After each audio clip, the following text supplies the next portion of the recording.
Hey everybody, let's talk about this latest episode of Game of Thrones. So I'm just going to give you just a quick recap of the things that happened in this episode. Okay, so first off, there's Bran and Mira. And of course, Hodor is not with them, and I'm still traumatized. Okay, I'm still traumatized that he's gone, you guys. So, anywho, so Mira, of course, is struggling. She's pulling Bran, and Bran is still having these visions. And it seems like the three-eyed raven basically before he died just started downloading all this information into Bran's mind. That's what it seems like. I know downloading probably, well, that's the best way that I can describe it. He looks like, his eyes are wide and he's having all of these visions. And in the visions, he sees the Mad King. He sees when he fell and became crippled. He sees the White Walkers. He sees Ned when he was younger. It's just all of these different things, Lyanna Stark, and he's trying to decipher what things are. So as they're walking through the forest and it's still snowing and she's struggling pulling him and she stops and he comes out of his trance and he says, "They found us." So in the next instant, here come all the White Walkers and they surround them. And Mira basically thinks that this is it, this is over. I failed you, Bran. And then all of a sudden, here comes this cloaked guy on a horse and he kills all these White Walkers and he tells them, come with me if you want to live. And later on, it's revealed that it's Uncle Benjen. Where you been at? Right?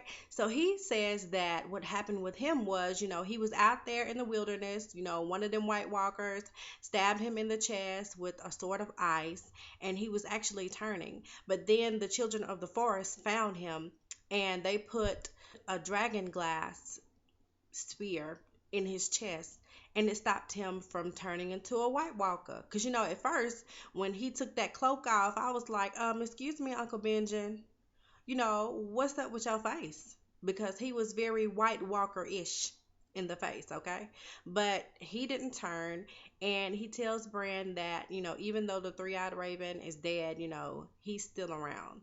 So we'll see what happens, but I'm so glad that they have somebody to help.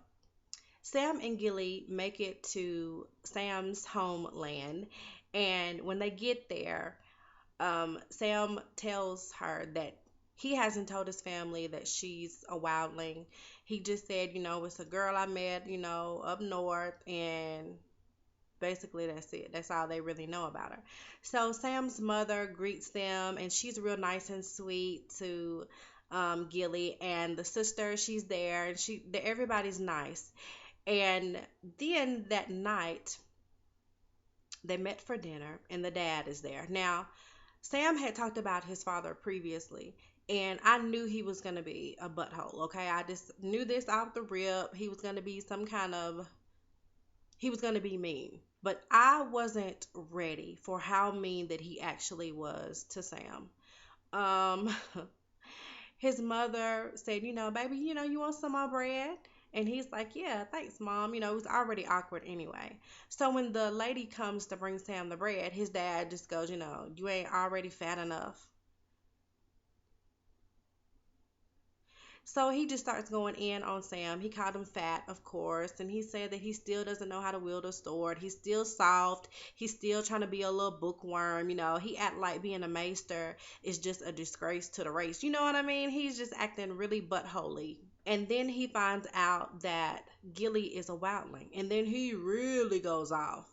And he talks about how he has Heartsbane. And it's a Valyrian steel sword. And the sword is supposed to go to his firstborn son. He said Sam wasn't even worthy to have that sword. And Gilly steps in and she's like, hold up, you ain't gonna be talking to my man like that, okay? He's a better warrior than you and these other little people sitting in here, honey, because he is not who y'all think he is, okay? He done killed a White Walker and everything. He done saved my life too many times. and she's basically taking up for him because, Sam is just, he's just taking the abuse. He's just so used to it. But Gilly is like, nah, I'm finna tell you, you got him messed up. So I was like, yeah, Gilly, tell them about your man. Don't let them just keep beating up on him, So after all this back and forth, and, the dad calls Gilly a wilding whore and all this stuff, just being a B with a capital C, right? And so the mother and the sisters and Gilly, they get up and leave because the mama really didn't had it. She like, if my baby wants some bread, he can eat some bread. Don't be getting in his face calling my baby fat. She just didn't had it. So she got up and she left. And so at the end of the day, Sam tells Gilly, you can stay here. The daddy done already said, yeah, she can work in the kitchen or something and leave your little bastard child here. We'll raise him. So Sam is getting ready to leave, and he's like, I gotta go, girl. I'm just happy that you're here and the baby is safe, and I'm out. So he walks out, and then he comes right back, and he's like, you know what? Nah, y'all coming with me. I'm not finna let y'all just be sitting here and have to hear his mouth day in and day out. And she's like, what about this dress your sister gave me? He was like, man, if you don't go and keep that dress, my sister got plenty of those, right? And so they bounce. But first, he goes and he gets Heartsbane. And I said, you know what? Sam is a G. Y'all sleeping on Sam. Okay, Sam is a gangster all the way. And he was like, nah, I'm going to take this sword. Okay, and what you going to do about it? Nothing. Go, Sam. The most disappointing thing in this whole episode is this whole thing with Tommen and the High Sparrow. Now, listen, y'all. This is what happened. Okay, so Tommen goes to see the High Sparrow. And the High Sparrow says, do you want to see Marjorie? So he goes in to see Marjorie, and he's like, man, I'm trying to get you out of here. We don't want you to do this walk of atonement. We're going to try to help you out, girl. And, they sit in there and talk. So I'm thinking, yeah, they're going to get everything together, right? So the Queen of Thorns comes with her army, just like, Jamie and Cersei and all them had planned. And they came up to the steps where the High Sparrow and them were, and they were like, look, we came to get Marjorie and Loras. You're going to have to let them go, or we're going to kill every single one of y'all. So Jamie is pumped. He's like, he's been ready to go in. He's like, man, I want y'all to jump because I'm ready to fight. So Jamie is amped. He's ready. And then the High Sparrow goes, but you know what? It ain't going to be no walk today. And they looking like, what you mean it ain't going to be no walk today? So Marjorie just standing there looking like, okay, right? So I'm thinking, okay, what's going on? And then the High Sparrow say she's already atoned for her sins because she brought another into the religion. And I'm thinking, girl, who you done converted? And it's Tommen. So here Tommen goes, standing beside Marjorie, and they get to go home. Because she brought him to Jesus. Well, okay, it ain't Jesus, but she done brought him over to the religion, right? And I'm thinking, okay, so I don't really understand. And even then, y'all, I was still thinking, okay, Marjorie did this because she thought she was going to have to do that walk of atonement, and she was trying to find her own way out. So maybe this is her way of just trying to get herself out, because she didn't know the plan. She didn't know her grandmama and them was going to come get her. So I just thought that was what was going on. But later on, we find out, no, for real. They done drunk the Kool-Aid.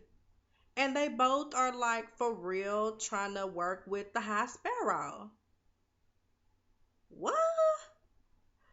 So I'm tripping. And I'm sitting here thinking, oh, Cersei finna go in. She about to go off. But oddly enough, she's calm. Her and Jamie are having this conversation. And Tommen basically banished Jamie from the city. And he has to go somewhere else. And Jamie is the one that's pumped up. He's like, man, we got to go. We just need to go to war. Forget everything. Let's just go in and let's just kill everybody. That's his plan. That's what he wants to do. But Cersei tells him, nah, you go on and go wherever he sent you, and what you need to do is rally up some Lannister supporters. Let's get us an army together to band and fight against the High Sparrow. And Jamie's like, but what about your upcoming trial? And she says, well, I have the mountain here, and he's going to fight for me, so I'm all good. So that's the plan, and they have this passionate kiss. hmm and basically that's their plan. So Arya is still there waiting to kill her little actress woman, right? And she's watching the show. And it gets to the part where Joffrey dies, and of course, naturally, she's cracking up. She thinks it's hilarious that Joffrey is dying. And but when the woman who's playing Cersei is, acting out how she's feeling after Joffrey dies, it's almost like Arya has this moment where something changes. So after the show, she goes backstage and she puts the poison in the girl's wine. And the woman actually catches her as she's getting ready to leave. And her and Arya have this little exchange. And she tells Arya, I've seen you watch all the shows and, you're beautiful and you could be an actress. She just kind of talks to her real nice. And Arya says, well, I got to go. So Arya kind of stands back out of the way and she sees all of the rest of this woman's castmates just basically hating on her. And Arya zones in, especially on the girl that has paid to have her killed. And just as she's about to drink the wine, with the poison in it, Arya comes out and she knocks it out of her hand. And she's like, you know what? You need to watch old girl over there because she's really trying to kill you. Right? And so Arya dips out. And she goes and she gets Needle. And I'm like, uh-oh. See, something changed in Arya. She didn't want to kill this woman. Um, just because that girl was hating on her and she wanted her dead. Like she just something in her is just not okay with that. I think in her mind she's thinking, look, people need to get killed for a reason. Like a legit reason. I think it all came to her when she was watching that scene because she told the actress, she was like, you know what, maybe you need to play that a different way. Because Cersei is not going to be just sad that her baby has died. She going to want revenge. She's going to go after and kill those people who killed her loved one. And I think that just clicked for her. And she's like, what am I doing? I need to go kill these people that's on my list. These people actually hurt my loved ones. And I need to go handle that. So she goes and gets Needle. And so, the hater. Okay, she saw the whole thing play out, and she went and told Jack and Hagar what happened, and he's like, "Dang, she has so much potential." And she was like, "You promised me," and he was like, "All right, just go on and do it, but don't make her suffer." So I guess she had came to him earlier and was like, "Look, if she don't pan out, can I kill her? Cause she's a hater." Okay, and I guess he was like, "Yeah, if she don't pan out, then that's cool." So she's like, yes. And so now we're going to see this hater trying to kill Arya. And I hope Arya tears her up. But here's my question, y'all. Since Arya didn't kill someone, will they let her go? I don't know. He always says no matter what, someone is going to die and serve the many-faced God. So if Arya kills the hater, will that be the body she needed? I don't know. I hope they don't be trying to chase her down because I ain't got time for that. So then at the end of the episode, we have Daenerys, and she has her Dothraki army, right? And they're all marching towards Marine.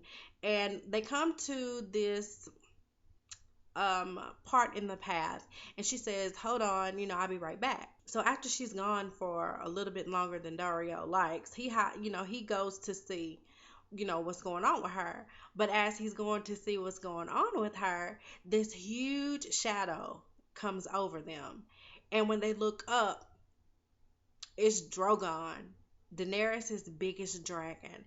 And y'all, he looks like he has grown even more. Don't he look bigger to you? So here he comes flying in. I was so happy to see him, and he lands right in front of them. And y'all, Daenerys was on his back. Yes, honey. So she takes this opportunity to give this powerful speech to the Dothraki, and she's telling them, I'm going to ask more of you than any of your previous calls have. I'm asking you to jump on these ships and, cross the water and go with me to the Seven Kingdoms and help me get my throne back, and they're like, yeah, girl, we with you, we down, let's go. Right? So they all pumped up about going. And so basically, that's all that happened in this episode. I know there were a few more things like with the phrase and all that, whatever, but those were the most important things that happened in this episode. So if you want to continue the conversation, please make some comments below. And let's continue talking about it. Please like and subscribe to my videos because I will be back every week to talk about Game of Thrones. All right, y'all. See y'all later.